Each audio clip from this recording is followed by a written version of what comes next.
This channel does not promote any violent, harmful, or illegal activities. All content provided by this channel is meant for an educational purpose only.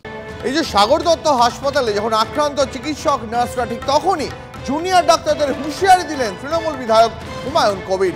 50 জন ডাক্তারকে ঘরে ঢুকে দিতে সময় লাগবে না, নেত্রীর বারণও শুনবেন না। থ্রেট কালচারের আবহে ফের কি থ্রেটই দিলেন ভরতপুরের তৃণমূল বিধায়ক? ডাক্তার এসব 50টা ডাক্তারের ঘরে ঢুকাতে আমার 2 মিনিট লাগবে।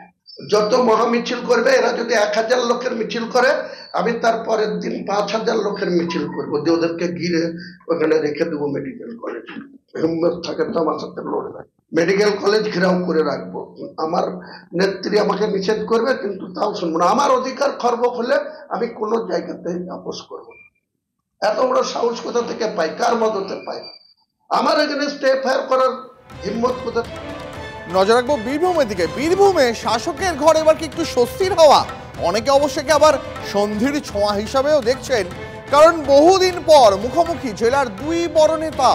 একজন জেলা তৃণমূল সভাপতি অনুব্রত মণ্ডল, অন্যজন জেলা পরিষদের সভাধিপতি। আজ বোলপুরের পার্টি অফিসে 2 নেতা মুখোমুখি হলেন। সেই নিয়ে জেলায় ভালো রকমই চর্চা, আর হবে নাই বা কেন। জেলায় ফেরার পর কেষ্ট কাজলকে নিয়ে কম জল ঘোলা তো হয়নি। কি কথা হয়েছে, দাদা শারীরিক অবস্থা খুব একটা ভালো নেই, তো দাদা কাল পরশু করে চেক আপে যাবেন। সম্ভবত কালকেই যেতে পারেন চেক আপে, কলকাতায় চেক আপে যাওয়ার পর ফিরে আসবেন, তারপর আবার বসে কথা হবে। আজকে রাজনৈতিক কোনো কথা আলোচনা হয়নি, এটা সৌজন্য সাক্ষাৎ ছিল। দেখুন, কেষ্ট কাজলের এই সাক্ষাৎ স্বস্তি, ঠিক কথাই, কিন্তু ভাঙড় কিন্তু শাসক দলের অস্বস্তি বাড়াচ্ছে। কারণ ভোটে নেই, কিন্তু তাই বলে ভাঙড়ে কি শান্তি আছে? না, শান্তিও নেই, বরং প্রত্যেক দিনই পারদ চড়ছে, হামলা হচ্ছে। না, বিরোধীদের সঙ্গে নয়, ভাঙড়ের তৃণমূলের ঘরেই যেন মল্লযুদ্ধ চলছে। যে যুদ্ধের একদিকে আরাবুল ইসলাম, অন্যদিকে শওকত মোল্লা। 2 নেতার সমর্থকরা একেবারে সম্মুখ সমরে। দেখুন,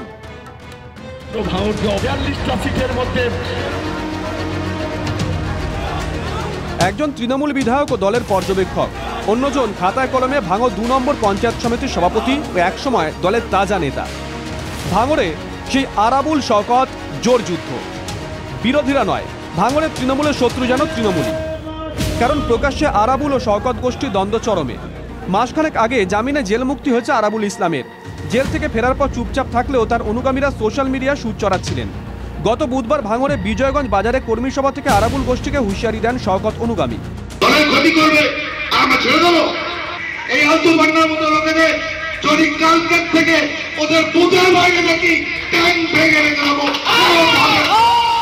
তারপর থেকে অ্যাকশনের অভিযোগ।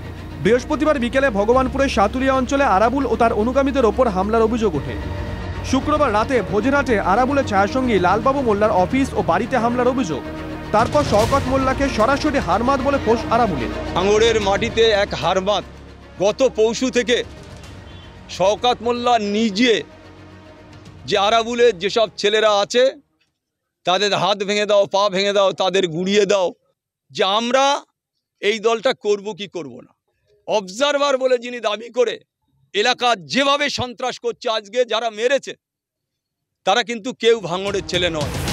শুক্রবার রাতের হামলা রেশ কাটার আগেই শনিবার ফের উত্তপ্ত পোলেরহাট।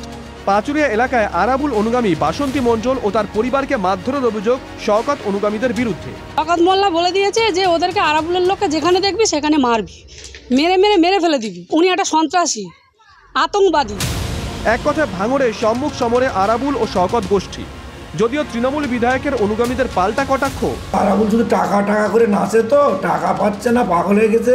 নতুন করে শওকত মোল্লার নেতৃত্বে গোটা ভাঙড়ে যারা পুরনো তৃণমূল কংগ্রেস আছে তাদের উপরে আক্রমণ করা চলছে। এটা সম্পূর্ণ একটা তৈরি করা ঘটনা।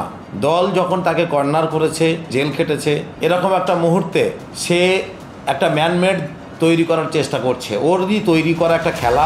ভাঙড়ে যেসব ছেলেরা আছে, আমি বললে 10 মিনিটে এইসব বাবুরা কোনো জায়গা থেকে আর বেরোতে পারবে না। তৃণমূলের অন্দরেই হুমকি হুঁশিয়ারি চলছে।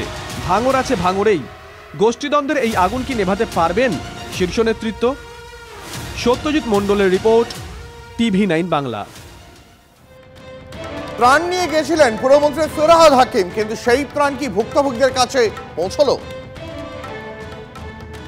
আশ্বিনের শারদ প্রাতে বেজে উঠেছে আলোকমঞ্জিত। সপ্তাহ ঘুরলেই মহালয়া, মায়ের আগমনের প্রস্তুতি চলছে, কিন্তু উৎসবে কি ফিরতে পারবেন তারা যারা বানভাসী? উত্তর থেকে দক্ষিণবঙ্গ, জেলার পর জেলা জলে ভাসছে। এক মুঠো চাল, ডাল, মুড়ি পেট ভরাতে পারত, কিন্তু সেটাও লুট হয়ে গেল। কারণ মালদায় মন্ত্রী ফিরতেই ত্রাণ লুটের অভিযোগ। গঙ্গার লাগাতার ভাঙনে প্লাবিত মালদার মানিকচকের গোপালপুর ও ভূতনিচর। ভয়ঙ্কর পরিস্থিতি মালদার মানিকচকের ভূতনিতে 3টি গ্রাম পঞ্চায়েত সম্পূর্ণভাবে জলবন্দী। কয়েক লক্ষ বাসিন্দা জলের মধ্যেই একরকম বসবাস করছেন। শনিবার দুর্গতদের সঙ্গে দেখা করতে পৌঁছান রাজ্যের মন্ত্রী ফিরহাদ হাকিম। প্লাবিত এলাকায় গিয়ে ফোনের মাধ্যমে মুখ্যমন্ত্রীর বার্তা তুলে ধরেন মন্ত্রী।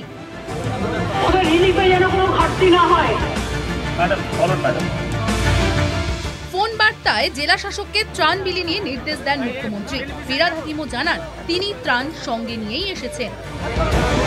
আমরা যেটা করেছি ত্রাণ শিবির করেছি, এরা অনুরোধ করছি যাতে ত্রাণ শিবিরে এসে আমাদের যে পরিষেবা সেটা নেয়। মানিকচকে সেই ত্রাণ বিলি করতে গিয়ে তুমুল উত্তেজনা। প্রত্যক্ষদর্শীরা জানান হঠাৎ করে ভিড় বেড়ে যায়, তাতেই ত্রাণ সামগ্রী বিলিতে ঝামেলা। লুটপাটের অভিযোগ দুর্গতদের একাংশের। ত্রাণ প্লেন ত্রাণ পাননি, এসে কি লুট হয়ে গেল? ত্রাণ কি লুট হয়ে গেল শেষে? ওই ভিড়ের মধ্যেই সবাই ছুঁড়ে ফেলে দিল, ওই জন্য মোবাইল। অনেকে ত্রাণ পেয়েছে না পায়নি? অনেকে পেয়েছে, অনেকে পায়নি। ছুড়ে দেওয়া ত্রাণ সামগ্রী অনেকের হাতেই পৌঁছয়নি, রাস্তায় ছড়িয়ে যায় খাদ্য সামগ্রী। আমরা গভর্নমেন্ট কি করব? আমরা যথেষ্ট পরিমাণে ত্রাণ দেওয়ার চেষ্টা করছি, কিন্তু এমন হচ্ছে যে ত্রাণ পৌঁছাতে নৌকা থেকে মনে হচ্ছে কিছু লোক লুট করে নিচ্ছে, ফলে রিমোট এরিয়া যেগুলো আছে সেগুলোতে ত্রাণ যেতে আমাদের অসুবিধা হচ্ছে। সব মিলিয়ে অস্থির পরিস্থিতি তৈরি হয়েছে মালদার মানিকচকের ভূতনিতে, আর সেখানেই জেলা প্রশাসনের ভূমিকা নিয়ে প্রশ্ন উঠেছে। মালদা থেকে ক্যামেরায় মুজিবর শেখের সঙ্গে শুভতোষ, TV9 বাংলা।